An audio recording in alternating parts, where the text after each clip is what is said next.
Welcome to the deep dive. We're here to cut through the noise and get straight to what you need to know. Exactly. And today, we're diving into something pretty exciting, I think. This new wave of mobile devices, these powerhouses, that are really starting to blur the lines. Yeah, between smartphones and, well, even laptops in some ways. Right. It feels like we're moving beyond just simple upgrades. Yeah. These are like strategic leaps that could really change what you expect from your phone day to day. Absolutely. And that's our mission today, isn't it? We're going to explore the iQOO 15 sounds futuristic already, which is aiming super high, trying to redefine mobile performance. So we'll unpack what we know for sure, dig into the rumors. There are plenty of those. Oh, yeah. And we have to talk about the engine inside, Qualcomm's next-gen chip, the Snapdragon 8 Elite 2. Plus, look at the competition because, wow, it's heating up. Basically, we want to give you that shortcut, right? Get you up to speed on the absolute cutting edge of mobile tech without you having to sift through everything yourself. That's the plan. Okay, so let's start with the phone itself, the iQOO 15. Now, something caught my eye immediately, the name. They went from 13 to 15. Why skip 14? Yeah, that's not just a random jump. It's actually quite strategic. It ties into Chinese cultural beliefs, where the number 4, well, it sounds like the word for death, and is considered pretty inauspicious. Okay, interesting. Like how some buildings skip the 13th floor here. Exactly like that. And we've seen other brands do similar things. OnePlus comes to mind. Calling it the 15 isn't just skipping a number. It's signaling, hey, this is a big generational leap. And it shows some cultural sensitivity, too, which is smart. Definitely. It subtly tells you this isn't just the next one, it's something more significant. Builds a bit of connection, especially in their home market. Makes sense. And they're certainly not being shy about building hype. They've got this experience officer thing going on for the China Joy event starting August 1st. Right, the big gaming expo. And the clever bit is the phone itself won't actually be there to try out. No. So how does that work? Well, they're running a gaming tournament, Honor of Kings, 5v5 at their booth, and the prize for the winners. They get an iQOO 15 when it actually releases. That's smart. So they're tapping right into their core audience. Precisely. It screams gaming phone, reinforces their brand identity, gets that core demographic excited and talking before the phone is even out.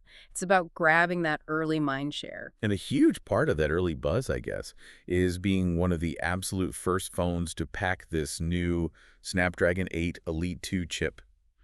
How important is that first mover advantage? Oh, it's critical, especially in this market. Getting Qualcomm's latest flagship silicon right out of the gate. That puts iQOO right at the peak of performance discussions. Appeals to the spec heads and gamers immediately. Exactly. They capture that initial wave of excitement right after Qualcomm unveils the chip, often before the other big names even announce their devices using it. It sets the benchmark, basically. Okay, so let's talk about that chip then. The Snapdragon 8 Elite 2. It's getting its official reveal at the Snapdragon Summit, September 23rd to 26th this year, 2025. And that timing itself is interesting. It's about a month earlier than Qualcomm usually unveils its top-tier chip. What does that tell you? Just trying to get ahead. It screams intense competition. Everyone wants the latest and greatest now. Qualcomm is pushing the timeline, likely responding to pressure from manufacturers like iQOO, Xiaomi, OnePlus. They all want to be first. The race is definitely on. So what's under the hood of this Elite 2? The specs sound, well, frankly, kind of nuts. They really do. We're hearing it's Qualcomm's 3rd-gen Orion CPU. It's an 8-core chip, but with a new layout, 2 big prime cores and 6 still very powerful performance cores, a 2+6 setup. And the speed, rumors are hitting 5 gigahertz max clock speed, up from 4.32. Yeah, potentially 5 gigahertz, maybe base around 4.4 gigahertz. That's a significant jump. And the graphics side, the Adreno 840 GPU is also getting a boost, about 1.2 gigahertz top speed, up from 1.1 gigahertz, better for pushing those high frame rates. But the really big number I saw was for the AI part, the NPU. An Hexagon NPU, yeah. The rumor is up to 100 TOPS, tera operations per second. 100 TOPS. Okay, translate that for me. What does that actually mean for using the phone? It means your phone can do incredibly complex AI tasks on the device itself without needing the cloud as much. Think real-time translation that's super accurate, even offline. Wow. Or like computational photography that sees and processes details in ways current phones just can't. Or maybe AI that learns your habits deeply to optimize battery life and performance without sending your data anywhere. It just makes the phone smarter, more intuitive, more capable locally. And how are they packing all this in? Manufacturing process. Yes. Still 3 nanometer. Widely expected to be TSMC's third-gen 3nm process, yeah. Yeah. There's some chatter about a Samsung 2nm version too, which would be even more advanced, but 3nm seems likely. More power, better efficiency, less heat, theoretically. Yeah, another bits. 16 AB cache, some new ARM features, SVE2, SME. Do those matter much day to day? Yeah, they add up. The 16 MB run GM cache is basically super fast memory for the GPU, helps massively with smooth graphics, especially at high resolutions. And those IARM things, scalable vector extension 2, scalable matrix extension, they're about speeding up specific kinds of math. Like for AI and stuff. Exactly. AI, machine learning, even complex photo and video processing, it just makes everything that relies on those calculations feel faster, more responsive. Okay, the benchmarks that have leaked, they seem almost unbelievable. Antutu hitting 3.8 million, maybe even over 4 million. That's like a 38% jump. It's staggering. I mean, the current top phones are around 2.7, 2.8 million maybe. So yeah, 3.8 or 4 million is a massive leap. And Geekbench 6.2 single core over 4,000, multi-core pushing past 11,000, maybe even 13,000. These aren't small bumps. Not at all. These aren't just numbers for bragging rights. This is the kind of performance jump where apps just snap open, where games run maxed out without a single stutter, where multitasking feels completely fluid. So this is where that term laptop-level performance comes in. Pretty much. It starts to seriously rival what you expect from a decent thin and light laptop, at least in terms of raw CPU and GPU burst power. But what does laptop level really mean in your pocket? Is it just faster games? Or could it actually change how we use these things? Could my phone replace my basic laptop? It's a fundamental shift, I think. Yes, games will be incredible, probably console-quality graphics becoming more common, but it's also about enabling that sophisticated on-device AI we talked about. Right. And enabling true desktop-class productivity. Imagine plugging your phone into a monitor and keyboard and having a genuinely usable desktop experience for real work, not just a clunky mirror. We've heard that promise before, though. True, but the power is finally getting there. The big challenge, especially for a gaming phone like the iQOO 15, will be thermals. Can it sustain that performance without overheating and slowing down? That's key. Good point. You need cooling to match the power. Exactly, but if they nail that, yeah, it blurs the line significantly. It could drive demand for better mobile accessories, docking stations, more powerful mobile apps that really leverage this capability. Okay, so a beast of a chip. Let's bring it back to the iQOO 15 specifically. Beyond the Snapdragon, what else makes this phone potentially stand out? The display rumors sound impressive. They do. We're hearing maybe 6.84, 6.85 inches, QHD plus or 2K resolution, probably LTPO OLED. So sharp, vibrant. LTPO means variable refresh rate, right? Good for battery. Yeah, it can dynamically switch from like 1 hertz for static images up to a rumored 144 hertz or even 165 hertz for super smooth scrolling and gaming, plus incredibly bright peak brightness, possibly up to 6,000 nits, which is just insane for HDR content. Wow. But lots of phones have high specs. What's the unique angle here? 2 things stand out in the rumors. 1, a potential custom-developed display chip. That suggests iQOO isn't just buying a panel, they're investing in custom processing for better color, maybe motion handling. Going the extra mile for visual quality. Seems like it. And second, the claim that it might be the industry's most expensive and best display from Samsung. That's a bold statement, but it shows their ambition. They want the screen to be a major selling point. And it's rumored to be a flat screen, not curved. Yes. And that's actually a big deal for a lot of users, especially gamers. Flat screens mean no accidental touches on the edges, less glare, easier to put screen protectors on. It's practical, and many prefer it for content consumption. Could be a smart move away from the waterfall curve trend. Okay, practical display, huge power. What about keeping it running? RAM, storage, battery. Looks solid. Expected 12 GB of RAM, standard for a flagship now, probably with virtual RAM expansion, and 256 GB of UFS 4.0 storage. That's fast stuff, so apps load quickly, files transfer fast. And the battery, that number seemed really high. Yeah, 7,000 milliamp or maybe 700 milliamp. That's massive. It seems linked to this new silicon carbon battery tech that's emerging. Silicon carbon, what's the benefit? Higher energy density. Basically, you can cram more power into the same physical space compared to traditional lithium-ion. So, longer battery life without making the phone ridiculously thick. It's a big deal for endurance. And charging it back up. Also looking extreme, reports mention 100W or even 150W wired charging. So even with that huge battery, you could potentially get a massive top-up in like 10-15 minutes. Crazy fast.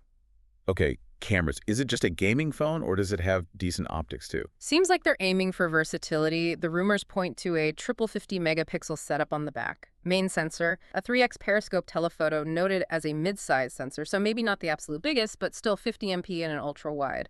Some rumors even suggest a quad 50 MP setup. Quad 50. Wow. And the front? Also 50 megapixels, apparently capable of 4K video. The rear cameras are expected to do 8K plus 4K at 60 fps, so on paper at least a very capable high-resolution system. But going back to its roots, the gaming enhancements seem pretty serious. Oh yeah, they're not forgetting their core audience. We're hearing about an actual active cooling fan, especially on the top-tier Ultra variant, like a tiny fan inside the phone. Like on some dedicated gaming phones, yeah. Exactly. And physical shoulder trigger buttons, too.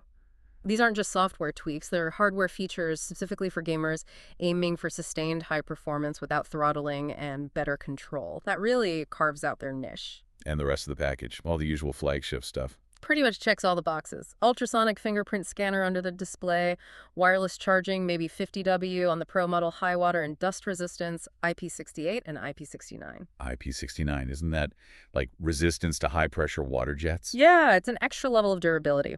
Plus the latest connectivity, 5G, Wi-Fi 7, Bluetooth 6.0, USB-C 3.2, and nice extras like an IR blaster, NFC, dual stereo speakers. It sounds like a complete premium package. Okay, when can people actually get their hands on this? Launch dates seem a bit fuzzy. A little bit. The China launch seems fairly set for late Q3 or Q4 2025. So maybe late September, October timeframe. But outside China, India, globally. That's where it gets murky. Some sources say October 25, matching China, but one prominent source mentioned December 3rd, 2026. 2026. That sounds like a placeholder, surely, or a massive delay. It's hard to say. It could just be an error, or it could indicate a very staggered global rollout, maybe prioritizing certain markets way ahead of others. Or maybe specific variants launched much later. We'll have to wait and see on that one. And speaking of variants, there's a base 15, a 15 Pro, and this 15 Ultra with the fan. That's the expectation. The Ultra might be the one potentially delayed into early 2026, perhaps to perfect that cooling system or wait for slightly more mature software. Right, so it's launching into a battlefield. This Elite 2 raise sounds intense. iQOO's first, but who's right behind them? Everyone wants a piece of this chip. It forces all these brands to think beyond just having the fastest processor. How do you stand out? So it's good for us, the consumers. Yeah, More innovation. definitely. You see brands focusing on different things. Look at the OnePlus 15 series expected around the same time, Octo 25 in China, maybe John 26 globally. They seem to be focusing on that huge battery again, 7S Millenera plus 100W charging, maybe some unique custom buttons instead of their usual alert slider. Endurance and customization seems to be their angle. Then Xiaomi. The 16 series, probably out even earlier, late September in China. Xiaomi's play is often aggressive pricing and offering a ton of variant space. Pro, maybe a Mini, definitely an Ultra. And they usually push hard on cameras. Rumors mention 50 MP selfie cams, a big 1-inch sensor on the Ultra, value and camera focus. Honor Magic 8 series, October 25.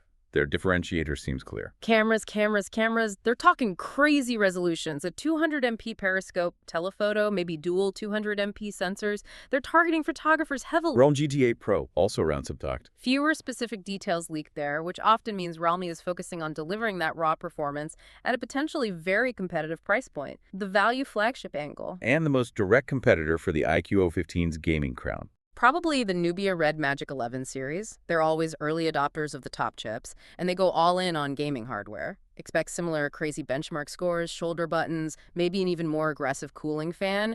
It's a head-to-head for the mobile gaming enthusiast. Okay, and then the giant, Samsung, Galaxy S26 Ultra, but not until early 2026, right? Right. Typically Q1. Their angle is different. They'll likely have a custom for Galaxy version of the Elite 2 chip, maybe clocked slightly higher. Does that custom chip really make a difference? Sometimes it offers a slight performance edge, but Samsung's real strength is the total package. Premium build, refined software, that S Pen, excellent cameras, rumored 200 MP again with better night mode and deep integration with their ecosystem. They focus on the overall polished experience, not just raw speed or gaming gimmicks. Plus others like Oppo and Vivo likely joining the party later in 2026. Yeah, the Find X9 Ultra, the X300 Ultra, the competition will be fierce throughout the next year. So wrapping this up, what does this all mean for you listening? Why does the iQOO 15 and this whole Elite 2 wave actually matter? Well, for iQOO, it's a clear strategic move. Use early chip adoption, lean hard into gaming features, use that 15 jump to signal this is a major upgrade. They want to cement their place as the performance and gaming leader. And for us users, this laptop-level performance, combined with better batteries, better cooling, it really does feel like it could change things. It sets a new standard. What was cutting edge last year becomes the baseline expectation. This power enables new types of apps, better multitasking, more complex games, more capable AI. It genuinely redefines what your phone can handle. But it also means brands have to differentiate more, right? If everyone has the fast chip. Exactly. iQOO is betting on being first, having that possibly best display, and the dedicated gaming hardware. But they face huge competition. Questions about global launch timing, and Samsung lurking with its custom chip and overall polish. Success isn't just about the chip, it's the whole package, the software, the experience. And looking ahead, what trends does this signal for mobile tech? We'll see more focus on overall experience beyond just speed. Clearer market segments the absolute top-tier flagships, and maybe more flagship killers using slightly dialed-back chips. Battery tech like silicon carbon becoming more common, endurance matters. And maybe phones taking over more computing tasks. Potentially, yeah. As performance grows and features like desktop modes improve, the phone could become the primary computer for more people. And expect those staggered global launches to continue. China often gets the newest tech first. So the iQOO 15, a really significant player in this next generation, powered by that beastly Snapdragon 8 Elite 2, looks particularly compelling if performance and gaming are top priorities for you. Definitely one to watch. Which brings us to a final thought for you. With this kind of power coming to phones, how do you see it changing your daily habits? Will your next phone genuinely take over tasks you use a laptop for now? Or will it just unlock totally new things we haven't even thought of yet? What kind of apps or services do you think could emerge when this much power is sitting right there in your pocket? Something to think about.